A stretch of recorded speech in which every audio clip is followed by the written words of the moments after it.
রান্নাঘরে চলে এসেছি। আজকে রান্না করব হচ্ছে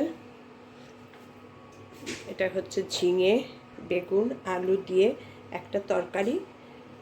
কিছুটা নিরামিষ করব, কিছুটা ইলিশ মাছের মাথা দিয়ে করব। আর রান্না করব ভেটকি মাছ। ভেটকি মাছটা করব ক্যাপসিকাম পেঁয়াজ দিয়ে, অনেকটা চিলি ফিশ টাইপের মতন করেই করব, কিন্তু মাছগুলো বড় বড়।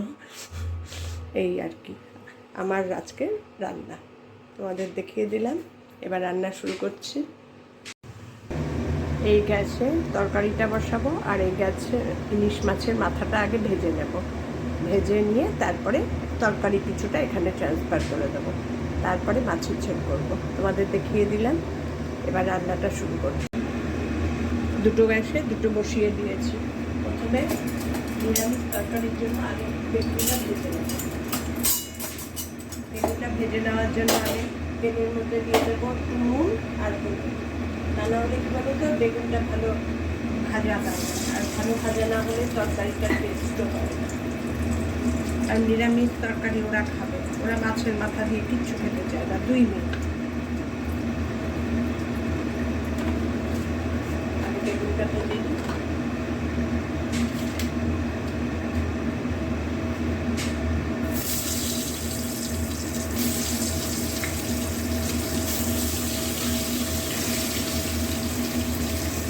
বেগুনটা খুব একটা ভাজবো না, জাস্ট একটু তেলের মধ্যে নাড়াচাড়া করেই এক এক করে সব দিয়ে দেবো।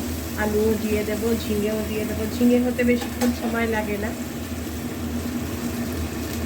বেগুনটা একটু নাড়িয়ে চাড়িয়ে আলু দিয়ে দিয়েছি। এবার দিয়ে দেবো ঝিঙে,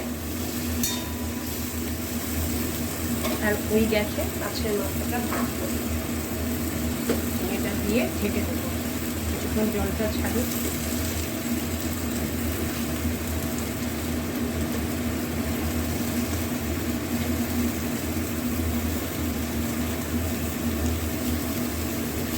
ঝিঙেটাও দিয়ে দিয়েছি। এবার নুন দিয়ে ঢেকে দেবো।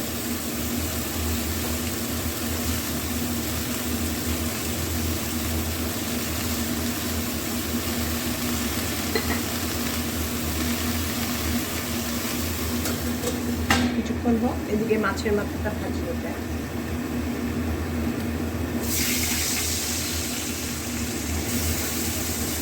তোমরা নিশ্চয়ই দেখতে পাচ্ছ দুটো গ্যাসে সবজি দুটো। এদিকে মাছও ভাজা হয়ে গেছে। এবার ফোড়ন দেবো, একটু কালো জিরে, ওটাতেও ফোড়ন দেবো আলাদা করে।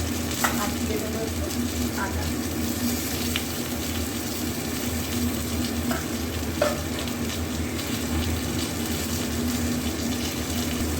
দিয়ে দেবো দুটো কাঁচা লঙ্কা। এবার সবজিটা এটার মধ্যে ট্রান্সফার করবো।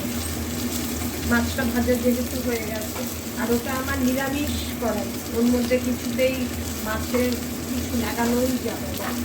এটা আমার নিরামিষ করাই, আমি একটা নিরামিষ রাখি। দেখো একদম ঝিঙেটা ভালো মিশে গিয়ে ভালো হয়ে গেছে। এবার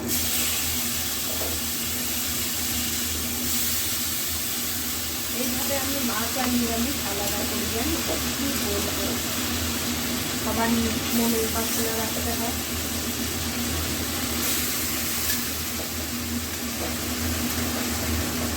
তরকারিটা নিরামিষের জন্য থাকে, নিরামিষ 2 মিনিট ভালো লাগবে। আর আমি ভালোবাসতে কেবল আমার কর্তা, ওর জন্য আমার করতেই হয়।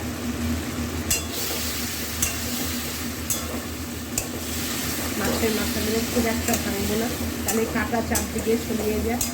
দারুণ লাগে খেতে, জানো এই তরকারিটা। আলুও সিদ্ধ হয়ে গেছে।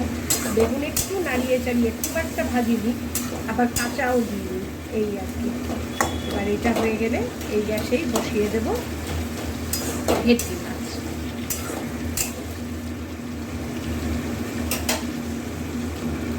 মাছের মাথা দিয়ে তরকারিটা আমার কমপ্লিট।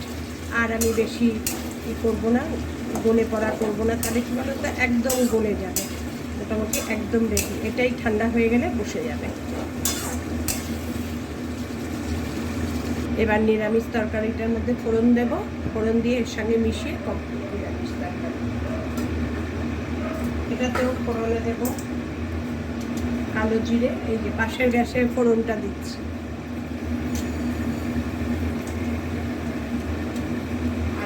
একটু আদা না দিলে ভালো লাগে না। নিরামিষ তরকারি তো, যে কোনো তরকারিতে, মাছেরটাতেও আমি আদা দিয়েছি। আর দিয়ে দেবো দুটো কাঁচা লঙ্কা ফোড়নটা হয়ে গেল। এই তরকারিও মোটামুটি ঝোল শুকে গেছে। এবার ফোড়নটা দিয়ে আর একটু হতে দেবো, একটু মিষ্টি দেবো। ওটায় আর মিষ্টি দিইনি মাছে।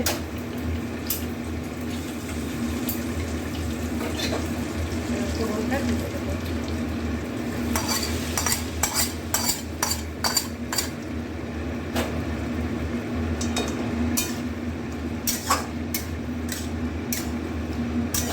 এই নিরামিষ তরকারিটা আমার 2 মেয়ে খুব ভালোবাসে, এই জন্য একটু আলু টালু দিলাম।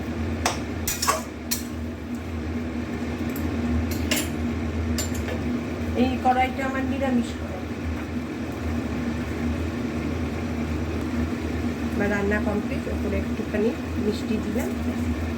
এর মধ্যে ঘি দেবো না, কারণ এটা একটু অন্যরকম ভাবে করেছি তো, ঘি দেবো না। কেমন লাগলো আমার টুকুর টাকুর রান্না? আমি তো টুকুর টাকুর করে রান্না করি। আমি নিজেই ভাবি, অর্ধেক রান্না ভুলে যাই করতে করতে। এটা দিইনি, ওটা দিইনি। তাও এখন অনেক কমেছে। আগে তো প্রচণ্ড হতো, এখন তাও অনেক কমেছে। এবার মাছ রান্না আরম্ভ করছি, তোমাদের সঙ্গে সেটাও শেয়ার করব। এবার রান্না করব ভেটকি মাছ। তোমাদের দেখা, ভেটকি মাছ খুব নরম তো, এই জন্য তেলটা খুব ভালো করে গরম করে নিয়েছি। এবার দুটো দুটো করে মাছ ভাজবো, বেশি একবারে দেবো না।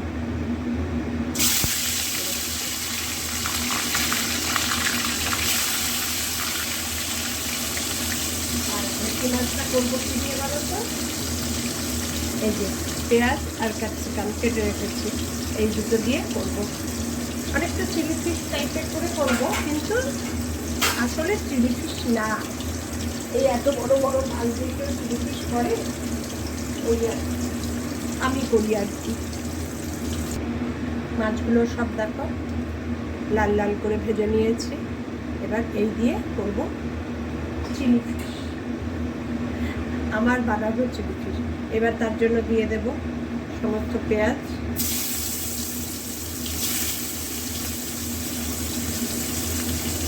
দিয়ে দেবো ক্যাপসিকাম,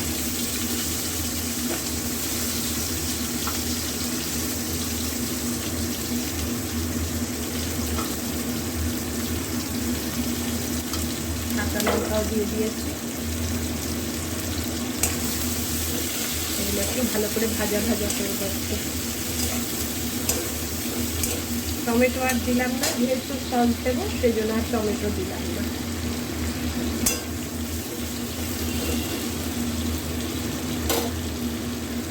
দিয়ে একটু ঢেকে দিই। না, একটু দেবো মশলা, ওই আদা রসুন কাঁচা লঙ্কা পেঁয়াজ যেটা বেটে রাখি আমি, সেটা একটু দেবো। মাছ তো সেই জন্য নুন দিয়ে ঢেকে দেবো। একটু সব নিয়ে আসি। আর একটু দেবো কাশ্মীরি লঙ্কার গুঁড়ো, সুন্দর কালারটা হওয়ার জন্য।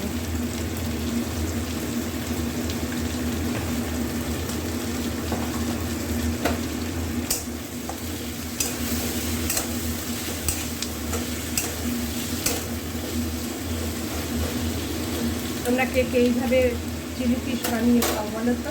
এবার ঢেকে দেবো। এটার মধ্যে সব আদা করেছিলাম, আদা লেগে আছে। লাস্টে এটা ধুয়েও জল দিয়ে দেবো, আদাটা পুরো চলে যাবে তাহলে ঝোলে। এবার ওটা ঢেকে দিয়েছিলাম কন্ডিশন দেখে। পুরো ভাজা ভাজা হয়ে গেছে সমস্ত মশলার সঙ্গে ক্যাপসিকামটা। এবার যে পেস্টটা বানিয়েছি, এই যে সোয়া সস আর টমেটোর সস, খুব ঝোল একটা করবো না, মাখো মাখোই করবো করে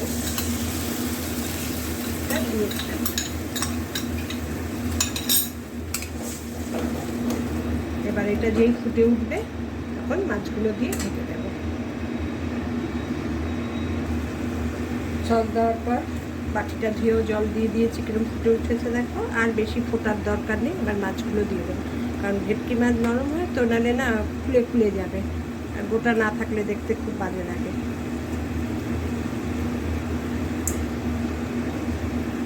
এবার এবার মাছগুলোকে সব এর মধ্যে একটু ডুবিয়ে ডুবিয়ে দেব, ঝোলের মধ্যে দিয়ে একটু ঢেকে দেব। আর মাছের যে বাটিটা, এটার মধ্যে একটু কর্নফ্লাওয়ার গুলে জল দিয়ে উপরে দিয়ে নামিয়ে নেব। হয়ে গেল আমার চিলি ফিশ ভেটকি মাছ দিয়ে, বড় বড় ভেটকি মাছ দিয়ে। যাই হোক, টেস্ট তো একই হবে বলো। আমি কর্নফ্লাওয়ার দিয়ে মাখিনি ঠিকই, কিন্তু ভেজেছি ভালো ভালো করে। এবার এটা ঢেকে দিই, তারপরে তোমাদের দেখাচ্ছি। পুরো ফুটে উঠেছে মাছ। এবারে দেখো, কর্নফ্লাওয়ার মাছ ভেজে রেখেছিলাম যে বাটিটায়, ওটায় তেলও আছে। কর্নফ্লাওয়ারে অল্প একটু জল দিয়ে গুলে ওপরে দিয়ে কমপ্লিট আমার মাছের ঝোল।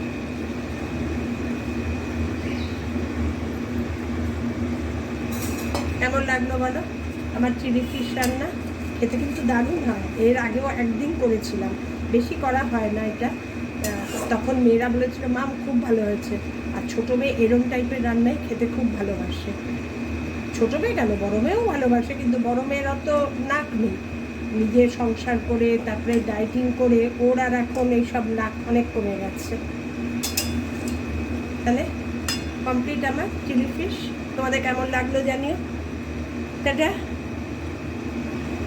আজকে আবার প্রিপারেশানে হলো 5 তরকারি, একটা নিরামিষ করেছি, আর একটা ইলিশ মাছের মাথা ভেজে, আর ভেটকি মাছ দিয়ে চিলি ফিশ। কেমন লাগলো জানিও আমার রান্না। টাটা।